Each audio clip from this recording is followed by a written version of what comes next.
News voice, जो हर खबर से आपको कराए रूबरू। केंद्र की मोदी सरकार द्वारा लाए गए कृषि कानून वापस लेने की मांग को लेकर लंबे समय तक चले किसान आंदोलन के बाद आज भी किसान अलग अलग मांगों को लेकर सड़कों पर है। इसी के चलते जुमला मुश्तरका मालकान शामलात देह भूमि मामले को लेकर भारतीय किसान यूनियन चढ़ूनी के आह्वान पर किसानों ने आज रेवाड़ी में कांग्रेसी विधायक चिरंजीव राव के निवास के सामने न केवल पंचायत बुलाई बल्कि इस मामले को लेकर जोरदार धरना प्रदर्शन किया और सरकार के खिलाफ जमकर नारेबाजी भी की। इस दौरान अलग अलग गांवों से काफी संख्या में किसानों ने पंचायत में पहुंच अपनी उपस्थिति दर्ज कराई। वहीं किसानों का आक्रोश बढ़ता देख प्रशासन द्वारा सुरक्षा के लिहाज से धरना स्थल के आसपास काफी संख्या में पुलिस बल तैनात कर दिया गया। धरने पर बैठे इन किसानों का कहना है कि आज देश के हालात इस कदर हो गए हैं कि रात बीतते ही देश में नया कानून बन जाता है। अब जुमला मालकान जमीन पर हरियाणा सरकार ने जो कानून बनाया है उसके बाद किसानों के पास नोटिस आने शुरू हो गए हैं, जिसे वे किसी सूरत में बर्दाश्त नहीं करेंगे। उन्होंने चेतावनी देते हुए कहा कि सरकार ऐसा कोई कानून ना बनाए जिससे कि जनता को सड़कों पर उतरने को मजबूर होना पड़े। किसानों ने कहा कि अभी तो यह शुरुआत है, अगर सरकार ने अपना फैसला वापस नहीं लिया तो इसी तरह दूसरे विधायकों और मंत्रियों के निवास पर भी पंचायत बुलाकर धरना प्रदर्शन किए जाएंगे। उन्होंने कहा कि विधायकों के निवास पर यह पंचायतें इसलिए बुलाई जा रही हैं ताकि हम सड़कों पर जो लड़ाई लड़ रहे हैं वह मुद्दा विधायक विधानसभा में भी उठाएं। वहीं धरने की खबर मिलते ही विधायक चिरंजीव राव भी किसानों के समर्थन में आ गए। पत्रकारों से बातचीत में चिरंजीव राव ने सरकार पर वादा खिलाफी का आरोप लगाया और कहा कि किसानों को एमएसपी का हक देने का दम भरने वाली सरकार अब अपने वादे से मुकर चुकी है, लेकिन यह देश का दुर्भाग्य है कि आज अन्नदाता सड़कों पर धरने देने को मजबूर हैं। उन्होंने कहा कि कांग्रेस पार्टी पूरी तरह किसानों के साथ खड़ी है, लेकिन महलों में छिपे भाजपा के सांसदों को भी जगाने की जरूरत है ताकि वह भी किसानों की आवाज संसद में उठा सके। वहीं सरकार को चाहिए कि अपने किए वादों को तुरंत प्रभाव से पूरा करे। रेवाड़ी से न्यूज वॉइस के लिए संजय कौशिक के साथ अजय सागर अत्री की रिपोर्ट। देख रहे हैं कि पहले भी लंबे समय तक आंदोलन किया, अब दोबारा किसान आंदोलन। देखिए, आप लोगों ने आज से 2 साल पहले भी देखा था किस तरह से हमारे जो देश के किसान हैं उन्होंने किस तरह से पूरे देश भर के अंदर रोडों पर आकर धरना प्रदर्शन किए थे और किस तरह से एक बार फिर इस सरकार ने वादा खिलाफी करने का काम किया। जो एक ये कहा था एमएसपी का जो हक किसानों को दिया जाएगा, हम देख रहे हैं कि उस बात से भी ये लोग अब पलट चुके हैं। तो कहीं ना कहीं मुझे लगता है सरकार को अपने जो उन्होंने वादे जितने भी किसानों से किए थे उनको पूरा करना चाहिए।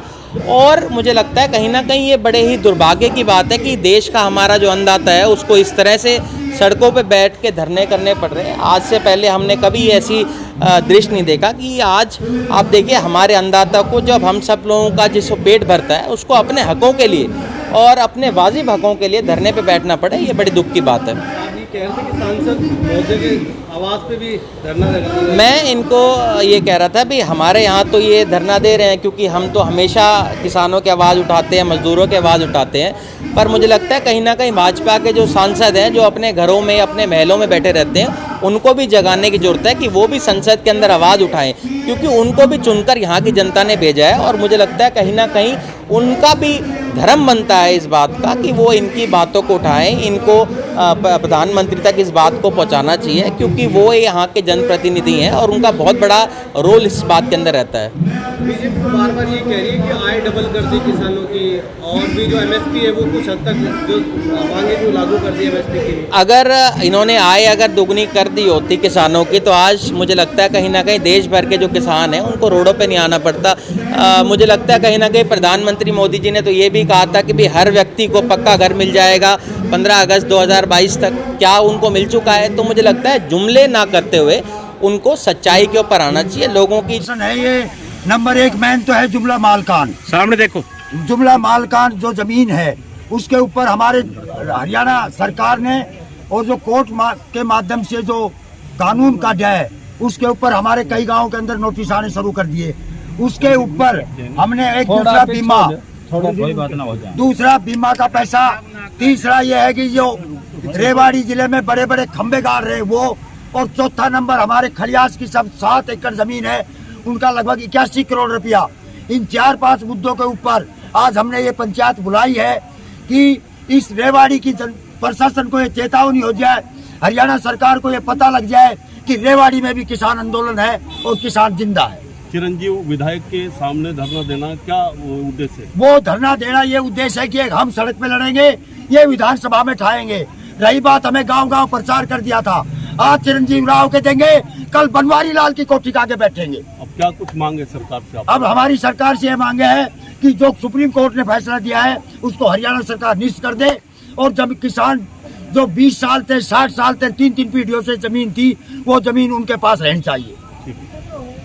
क्या कहेंगे आज धरना आपका प्रधान जी और सरखा पंचायत कोऑर्डिनेटर कृषि विशेषज्ञ, क्या आज विशेष? आज की जो ये पंचायत अपने प्रदेश जिला अध्यक्ष समीर सिंह जी ने जो बुलाई है श्री गुरनाम सिंह तड़ुन्नी के आदेश पे, तो उसमें मेन मकसद यही है कि जितनी भी रोज़ डेली जब हम सोवा हाँ और सुबह उठा हाँ तो एक नया कानून बना पावा है इस देश ने मारने खातिर, जनता ने मारने खातिर।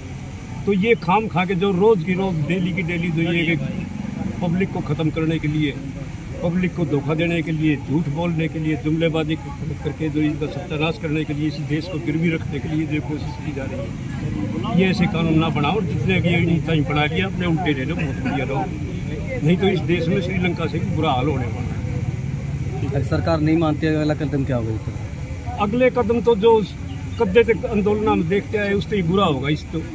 इस बार तो यह है कि सरकार की ये पॉलिसी है कि सिर्फ 2 वक्त की रोटी दोगे छोड़ो लोगों ने, बाकी छोड़ना नहीं है, ना कोई मीडिया छोड़ना, ना कोई कोर्ट छोड़नी, ना कोई न्यायालय छोड़ना।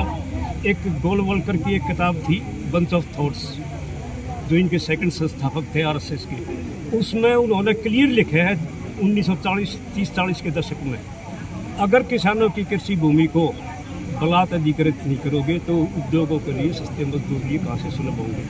दूसरा उन्होंने ये कहा कि भाई अगर आपने लंबे समय तक शासन करना है तो देश की 95% खेती को समाप्त कर दो। और तीसरा यह है कि जो रिश्ते नाते जितने भी जो ये भाई भतीजा जो ये हमारे रिश्ते नाते हैं, ये चीज़ टोटली इस देश में से समाप्त होनी चाहिए। ये तो इस संविधान को लिए जो एक विषैला जहर मानते हैं, इस भारतीय संविधान को। इन्होंने इस देश को सिर्फ गिरवी रखने के सिवाय और कुछ नहीं करना। उस किताब में सबसे बड़ी एक चीज़ ये लिखी है, वो किताब थी दूसरी, we and our neighbourhood, we and our nationalhood identified. उस किताब में गोलवलकर ने ये लिखा है कि अगर आपको मौका मिल जाए सत्ता का, अगर आपको सत्ता हाथ लग जाए किसी तरह से भी, तो उस देश की सरकारी संपत्ति, उस देश के जंगल जमीन, ये सारे अपने विशेष उद्योगपति जो विशेष धनाढ़ व्यक्तियों को सौंप दे, ताकि आगे आने तक 7 जन्म तक भी आपकी सत्ता बनी रहे। तो इन्होंने सिर्फ सत्ता बनाने से, सत्ता रखने से मतलब है, इस देश की जनता से इससे कोई मतलब नहीं है। इस सरकार फिर से आंदोलन करना पड़ा, ये आंदोलन चलेंगे, नए मुकदमे होंगे, इनमें डी जनरेशन करनी है, ना कोई बीमारी, ना कोई एक किसी किस्म की। डी जनरेशन में भी इनका ये है कि भाई 84 करोड़ पॉपुलेशन यहाँ की खत्म करनी है इन लोगों ने। सिर्फ लोगों को इन्होंने उद्योगों के लिए सस्ते मजदूर चाहिए। जितनी भी ये बाहर से आ रही हैं खेप नशे की, ये नशे की इन्हीं की बंदरगाहों पर आ रही है, और यही कॉलेजों में, यूनिवर्सिटीज में, फैक्ट्रीज में ये सप्लाई किया जा रहा है।